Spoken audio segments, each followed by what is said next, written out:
Welcome to Tracing Your Family Roots. I'm Chuck Mason, and with me today is Janelle Blue. And our guest is Sharon Hodges, who has been a frequent guest of the show in the past. And today, our topic is naturalization records. And right off the top, I have to say, we're only going to be hitting the tip of the iceberg here, because we probably, if you got into all the nitty-gritty of the laws and things covering naturalizations, could probably do 4 to 6 shows. So we're just going to talk about the highlights. I think some of the things that people have questions on, like where do I find a record for a certain year? Where did they have to go? Did they naturalize? What should I be looking for? Because like we said on other shows, some of these are online, but not all of them. So some of them are buried in the courthouse records with all the other details of the other business of the court, which is starting with the very first naturalization law that was done back in 1790. And, what would you like to talk to us about? Well, the one that was done in 1790 was the first law, our first naturalization law passed since we became a country. We became a country before 1790. We had the Articles of Confederation. That was a little different. It did have a Naturalization Act in it, but not what we based everything on today. So things are a little different. But the thing to remember between the 1790 law and when it was changed up in September of 1906 is your ancestor could go to any court of record. And all that means, I have people say, well, what's a court of record? Just where they wrote down what happened. They kept track of what was going on. So it had to be written down somewhere. So you had to go to a court of record. And these courts can have any kinds of a name. I think the most unusual one I ever found was in the police court in Baltimore City. But it was a court of record, and they were able to naturalize there. So where was your ancestor? Hopefully you know where he was.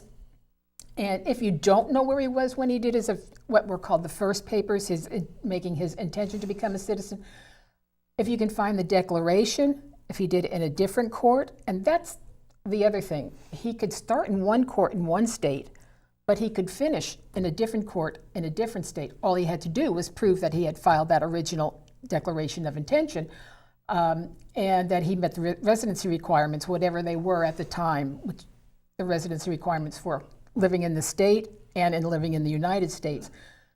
You have to know what the law was at the time. If you can find that declaration to become a naturalized citizen, that's the second papers, it should, I won't say it will, it should, if all the papers still exist, tell you where he filed his original declaration of intention, and that will tell you where he was and where you can go look for more records. So the main thing is don't think it's all going to be done in one court. He could have started in the good old local county court, and then maybe by the time he met all the residency requirements, he didn't move, but he decided to finalize in the federal court because one shows up. So look all over. It doesn't mean it's going to be in the same place. And just because he did it in a courthouse, if those records are no longer at that courthouse, then you're going to have to find out, just like anything else, where are they now stored?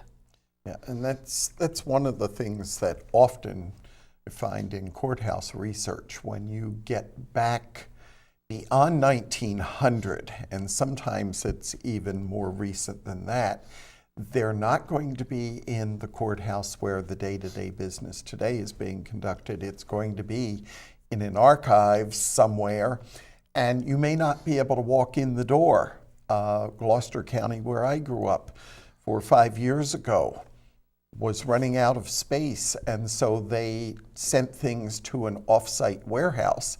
So some things you have to order a couple of days ahead of time before, so they can retrieve them from the warehouse, bring them into the courthouse for you to actually look at, and that's not unique to that particular county. So we have the search looking all over for the early records. Then we have the 1906 change. 1906, I hear people say, well, I want to find the naturalization for my great-great-great-grandmother. She came over in 1880 or 1865 or 1820, whatever. Why can't I find her naturalization? Well, possible reason is she never filed because her naturalization was ruled by either who her father was, or if she was married, who her husband was. The naturalization went by father or husband at that point in time. If she was a single adult, she didn't get anything out of it. And if she did end up filing and becoming a U.S. citizen, if she married an immigrant, someone who was not naturalized, she lost that citizenship all over again. So she's like, why? It gave me nothing. Exactly. So I'm not going to do it. So, look for dads, look for husbands, whatever. Well, if there's a question about did my ancestor naturalize at all, then you can go to the census, and particularly like the 1900 census, not only says whether or not I was naturalized, but how many years I've been living in the country and so forth. So it's a clue. It doesn't mean that it actually ever occurred. And getting back to that and our topic for an earlier show, did they answer correctly? Yes. Because I have a great-grandfather that says in one census in 1900 that he was an alien. In 1910, he said he was a citizen. In 1920, he said he was an alien. In 1930, he didn't say anything because he died 2 years before. But, he has been one of my problem children for naturalization, and I don't believe he ever naturalized. Well, I have my one Irish ancestor. Now, when you did it before 1906, the court could make up any forms that they want, or they could be just, handwrite something out. There was no form that you had to follow. In this case, this was up in Troy, New York, and my dear Irish ancestor, in his declaration of intention, told me the county he was born in, told me the day he arrived here, gave me all of this wonderful information. Even said I left from Londonderry where it's recorded, and I thought to myself, not anymore, but okay. But here's all this stuff. So I wanted to find the final papers. I went through all the books. I had friends going through, I had someone with me up at the courthouse going through these books. He never followed up. He never finished. I don't know whether he didn't care. I don't know whether he thought he was done. And that's what some of them think. I filed my first paper. I'm a citizen now. And then left it. There are other records that just says, I so-and-so on this date renounce my citizenship, allegiance to the king, queen, whoever, and intend to or want to become a citizen, and that's it. Yeah. Nothing of the good information. And some that I have found, I found one of these in the Fairfax County Archives in a file folder. They're not even any place but this file folder. It's wonderful. Ask the staff. They know where stuff is. And this guy from Ireland gave the day he was born, the day he left, where he left from, where he lived before he got here. And I'm like, why couldn't this guy be my ancestor? Because yours are like mine. They didn't do that. Or they lied. Then in 1906, we have a major change in the law, probably the biggest change that we had. Federal court, now this was always, since 1790, this was a federal law. It was set out, Constitution, federal law, but it was administered by states. So what they finally did in 1906 is they uniformed everything, if that's a good word for it. In other words, no matter what, well, first of all, it was supposed to be, an index was supposed to be made, a separate index for naturalizations, where if you're looking prior to that, it could be in, shoved in a court order book, and good luck finding it if nobody's bothered to index it. You're supposed to have a separate index, and I will tell you there are some courts today that have held those indexes to be private because they have current information. If you get the case number, you would get current information. So I know Alexandria Federal Court does this. You have to have the permission in order to see, from whoever's record you want to see. I was doing it for a client. He had to send in that, yes, it was okay for me to see this index for his mother. So some of these are now becoming private. But they had to make an index. People will tell you that it meant all naturalizations after that point in September of 1906 had to be done in federal court. Now, this is the government we're talking about. So it doesn't mean on September 26th, local courts stopped doing naturalizations and everything was transferred and picked up at a federal court by the 27th. We don't work that way. It can't be done that fast. So certain local courts of record were allowed for a period of time, and it just depended on location, whatever, I'm not sure, but they could continue doing naturalizations in local courts of record as long as they used the same forms as the federal court. They filed the right number of copies with the INS or whatever it was called at the time this was being done, because it had name changes, and that was fine. Then eventually they would have probably have gotten a letter that said, after such and such a date, you will no longer be authorized to do these naturalizations. So if you don't find the naturalization that you're looking for in a federal court after 1906, do check the local courts. See if they were still allowed to do that. I got one for a client recently out of, I think it was Missouri. It was 1930s, and this local court was still allowed to do the naturalizations, because there was probably, my guess, not a close by federal court. Yeah.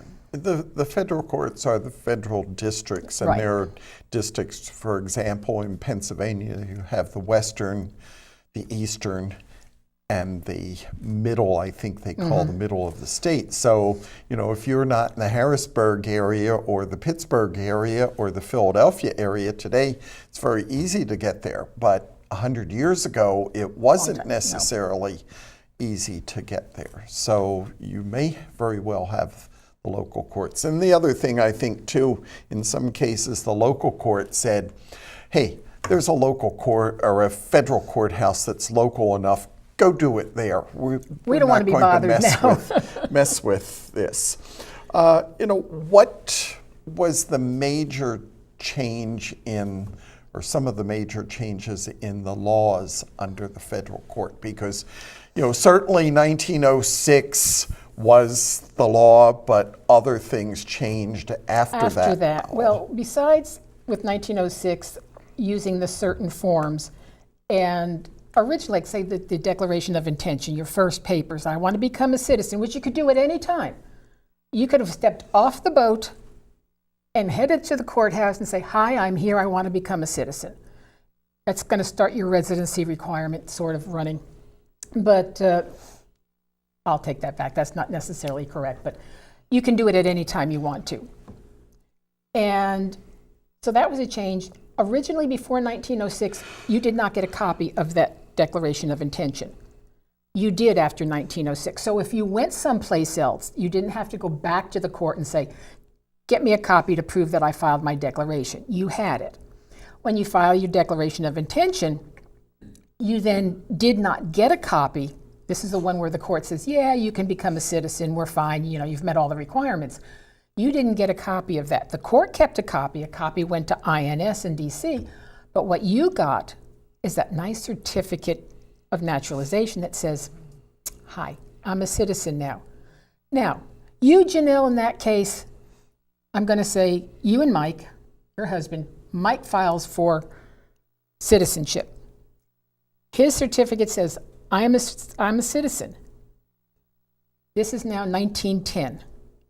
You're a citizen because we're still under father or husband's rule. What do you have to show that you're a citizen? Nothing. Now, later on, the names of the family members got put on that certificate very often, but you would have to prove if somebody really wanted you to prove it, here is my marriage record, here is, and I am now a citizen. So that was a little harder. 1922, things started to change, September of 22, when women could file for naturalization on their own, and actually had to. It didn't, you weren't automatically now under your father, under your husband. And women found out during this time, got married in 1916. I was an American citizen. I married a German who was an immigrant. He had not been naturalized. What happened to me in 1916 to my citizenship when I married this guy. I lost it. Lost it. Yeah. The only way basically could get it back was he died or they divorced. Then he could get it back, which is one reason why women didn't bother to naturalize a lot. But after that September of 1922, women would naturalize on their own. So you would have to now, when somebody says, I want to find grandma's naturalization, if it was after 1922, you got to go find grandpa's, you got to go find grandma's after September of 1922. So that was a big difference. Women got to do that on their own. Prior to that, and I love explaining this one, you'll see where a woman, like, you're sitting in Germany. Hubby came over first. He's going to make a living. And while he's here, he files for his naturalization. You're still back in the old country. Mm-hmm. It's prior to this 1922. All of a sudden, you are no longer German. You are now an American citizen living in Germany because hubby married prior to or naturalized prior to 1922. So you're now getting on the ship. You're coming over. Yes, you're still on the alien manifest, not because you're an alien, just because it was a cheaper way to travel, but you're going to have next to your name, U.S. citizen. Ah. And so when you see that sometimes, you wonder, well, Dad's not with them, but they're here with the wife and these minor children who have never left Germany. Why can they say that they are American citizens? It's because Dad at that time. Now, after 1922, that would not have worked. You would have had to have come over and naturalized on your own. Do you see in those early intentions, do they name the wife and the children in the intention? Prior to 1906? Yeah. Prior to 1906, that depends on the court. Okay. Because they didn't have any particular rules. After Right. 1906, you should find those kids' names. Yeah.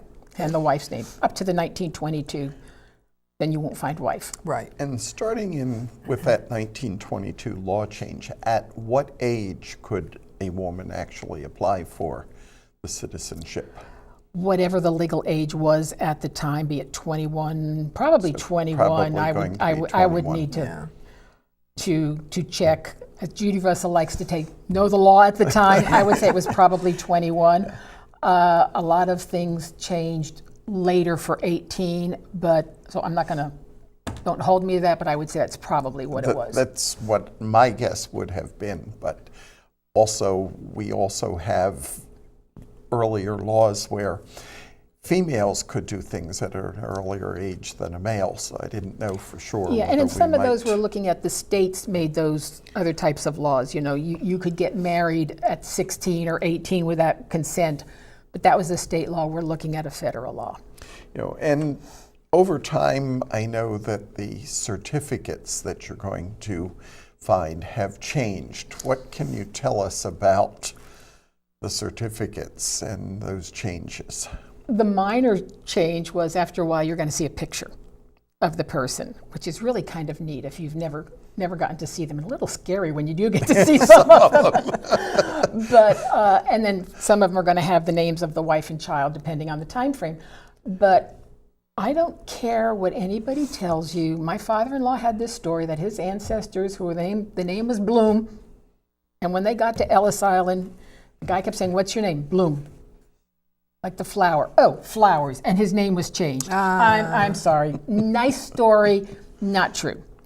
That is one of those myths. Names were not changed at Ellis Island. If you see the manifest and it has something written on it, like a different name, they could have made a spelling change. They could have made notations. That's all those immigrant inspectors were allowed to do was make notations.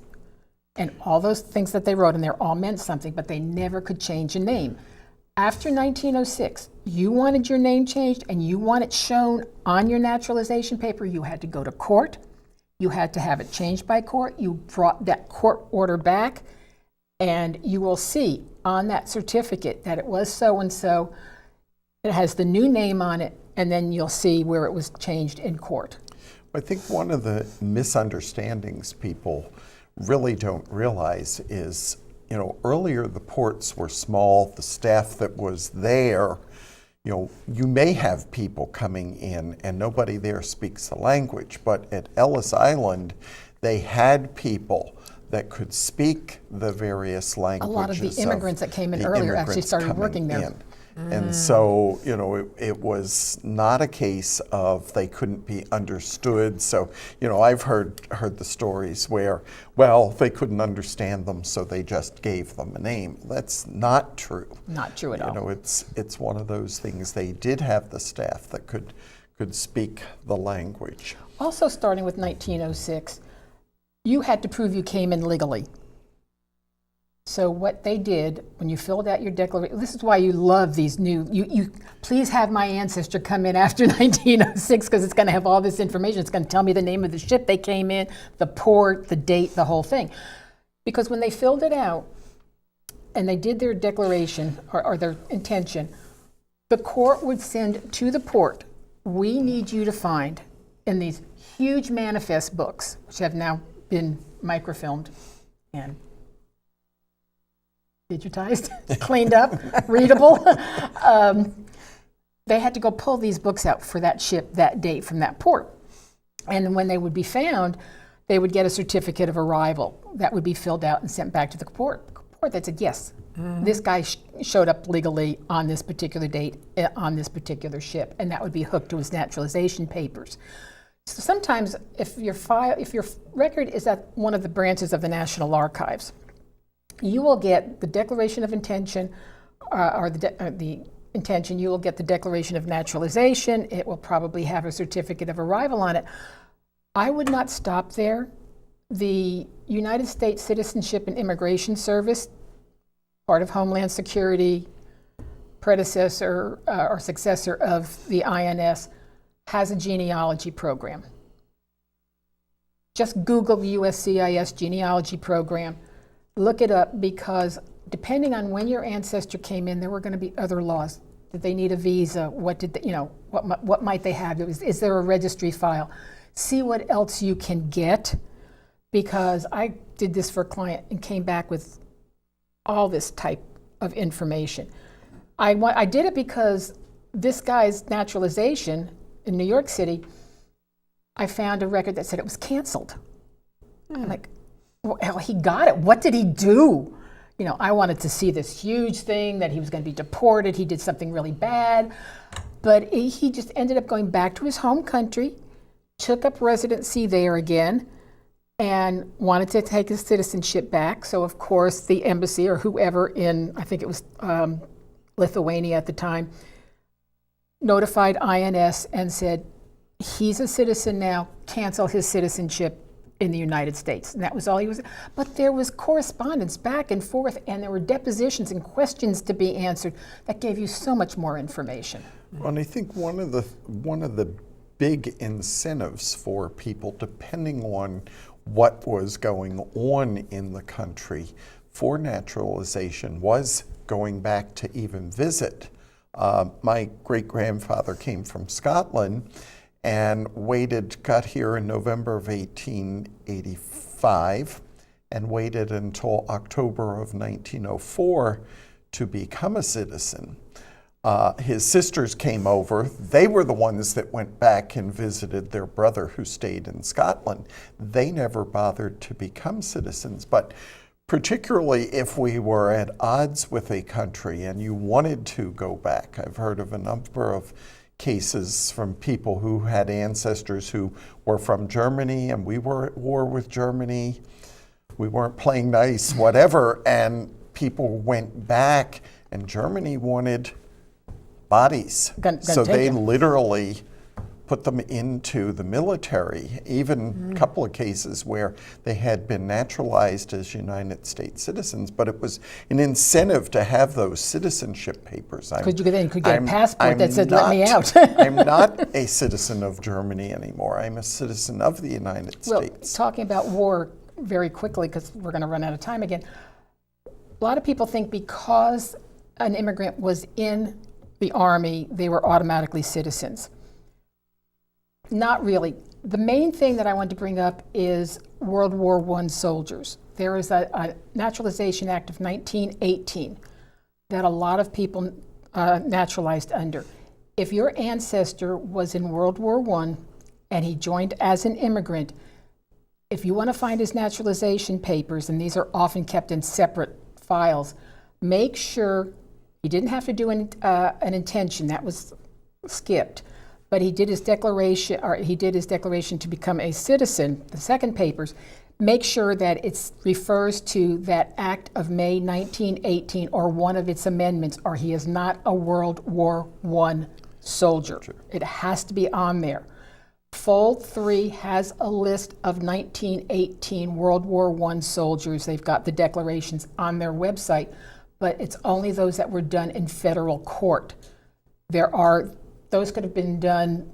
A judge could have come to the camp, they could have taken people to a local court and had them done. So look elsewhere. Your person may not be recorded in federal court, so it would not be on Fold 3. But look for that notification that says this is done under the Act of May 1918 or one of its amendments. That will let you know he was a World War I soldier. And of course, this was kind of a fast track It was. to citizenship. So the 5-year residency would be waived, and other things may have been overlooked or excused. Soldier. Yes. Sailors, Marines, they had some different laws that you would need to go look up. But that's one of the biggies that needs to be kept in mind when people are doing the research. Well, we really appreciate you coming to see us again, Sharon. And, as I said early on, this is a topic that we're really only touching the tip of the iceberg. You really have to go out and look into the laws at the time in the place where your ancestor was living when they naturalized, and don't always assume that they did naturalize where they were living at the time. They may have migrated, and also don't always assume that they did naturalize. May not have. Thank you, Sharon. Thank you.